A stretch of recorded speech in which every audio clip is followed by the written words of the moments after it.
ثم پھر تولیتم تولا، یہ ولا جو لفظ ہے نا ولا، یہ اپنے اس کو یاد رکھنا ہے، اس کا مطلب ہوتا ہے پھرنا، لوٹنا، پلٹنا، ٹھیک ہے۔ یہ جو جہاں پہ اللہ تعالیٰ نے حکم دیا ہے نا اپنا چہرہ مسجد اقصی سے مسجد حرام کی طرف پھیر لو، تو وہاں بھی یہ لفظ آتا ہے فولی وجہک شطر المسجد الحرام ولی، ٹھیک ہے۔ تو وہ امر ہے، ولی آیا ہے، ویسے ولا یہ لفظ ہے، اس کا مطلب کیا ہوتا ہے؟ پھیرنا۔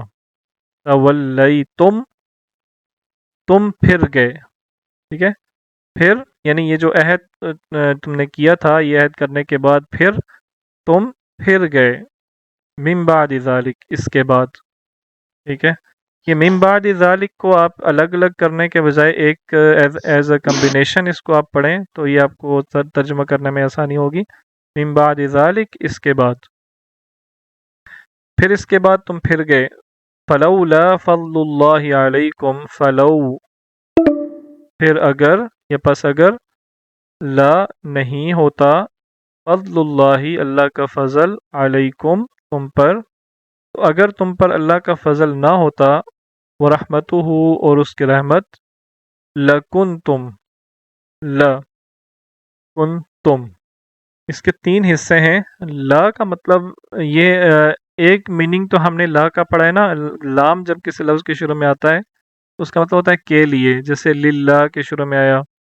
تو ایک اور لیے یہ ایک دوسری قسم کا لام ہے، یہ بعض دفعہ جملے میں زور دینے کے لیے آتا ہے، جیسے انا آتا ہے نا، انا، ٹھیک ہے۔ تو انا کا مطلب ہوتا ہے بے شک، ضرور، یقیناً، البتہ۔ اسی طرح یہ والا لا جو ہے نا، یہ بھی سیم انا والا رول پلے کرتا ہے، اپنی بات پہ زور دینے کے لیے استعمال ہوتا ہے۔ اور جب بہت زیادہ کسی بات پہ زور دینا ہونا تو یہ دونوں الفاظ اکٹھے بھی آتے ہیں۔ مثال کے طور پہ ان اللہ لغفور الرحیم، کہیں پہ تو یوں ہوتا ہے نا ان اللہ غفور الرحیم، بے شک اللہ غفور الرحیم ہے، لیکن بعض جگہ پہ یوں آتا ہے ان اللہ لغفور الرحیم، تو یہ دو دفعہ اس بات پہ زور دیا گیا ہے کہ بے شک، ضرور، یقیناً اللہ تعالیٰ مغفرت کرنے والے اور بخشنے والے ہیں۔ تو یہاں پہ بھی یہ حسر کا لَكُنْتُم، اسلوب ہے، جی یہ حسر کا اسلوب ہے۔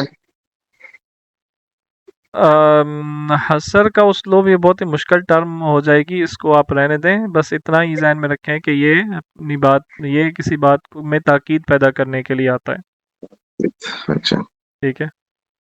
تو لا کنتم، ضرور، البتہ، کن، ہو، تم، ٹھیک ہے۔ یہ اردو میں بھی تم ہے اور عربی میں بھی تم ہے، لکن تم، اور البتہ تم ہو یا ضرور تم ہو، من الخاسرین، من کا مطلب ہوتا ہے سے، اور خاسرین نقصان پانے والے، خسارہ خسارہ پانے پا۔ والے۔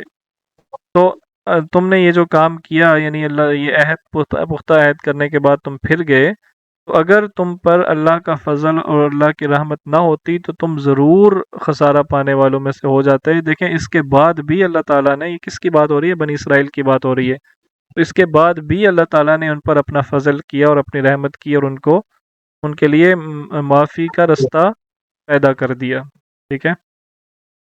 اور اس کے بعد پھر کیا ہوا؟ وَلَقَدْ عَلِمْتُمُ الَّذِينَ اعْتَدَوْا مِنْكُمْ فِي السَّبْتِ، یہ آپ کو یاد ہوگا کہ جب یہ قصہ شروع ہوا تھا بنی اسرائیل کا، تو میں نے آپ کو بتایا تھا کہ یہ ہائی لائٹس ہیں، گلمپس ہیں بنی اسرائیل کی پوری ہسٹری کی۔ اللہ تعالیٰ ان کو یاد دلا رہے ہیں کہ میں نے تم پر یہ انعامات کیے اور تم نے یہ یوں ناشکری کی، یوں نافرمانی کی، پھر میں نے تم پر انعامات کیے، تم نے پھر یوں نافرمانی کی۔